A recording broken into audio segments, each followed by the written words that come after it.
નમસ્કાર, આપ જોઈ રહ્યા છો નેશન પ્લસ ન્યૂઝ. હું છું આપની સાથે હેતલ ભગત. ગીર સોમનાથના વેરાવળમાં રાષ્ટ્રસંત નમ્રમુનિ મહારાજ સાહેબની ઉપસ્થિતિમાં નૂતન ઉપાશ્રયનો ઉદ્ઘાટન સમારોહ યોજાયો હતો, જેમાં મોટી સંખ્યામાં સમસ્ત સૌરાષ્ટ્રના શ્રી સંઘોની ઉપસ્થિતિ પણ નોંધનીય હતી.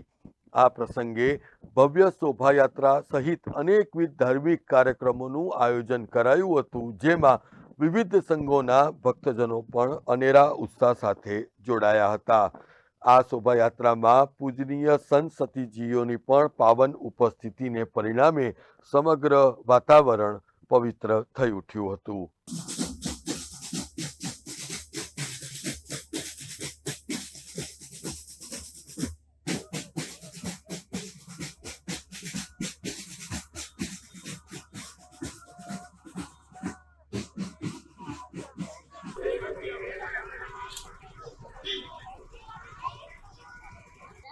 અને તો પણ ના થાય તો અનુશાસન દ્વારા આપે આ રાખ્યું જેથી તે ગ્રો કરી શકે, એક પ્લાન્ટ બની શકે, તેનો પુરુષાર્થ આપે ને પ્રાપ્ત કરી શકે એવું બનાવ્યું. ઉપકાર, અહો ઉપકાર.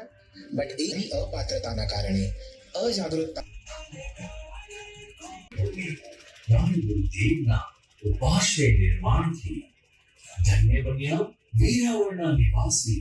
પ્રાણ ગુરુદેવના શાસન પ્રભાવથી ધન્ય બની આ વેરાવળની તન તન.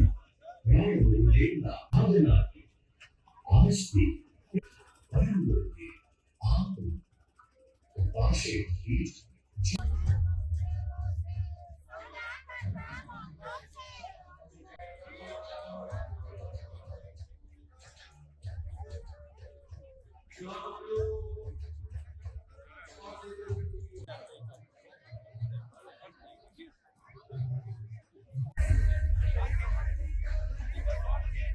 Mahesh Dodiya, nation plus news, Gir Somnath. સમાચારોનો સતત અપડેટ મેળવવા માટે અમારી નેશન પ્લસ ન્યૂઝની યુટ્યુબ ચેનલને સબસ્ક્રાઇબ કરો, બેલ આઇકન દબાવો અને જોડાયેલા રહો ફેસબુક, ઇન્સ્ટાગ્રામ અને ટ્વિટર પર.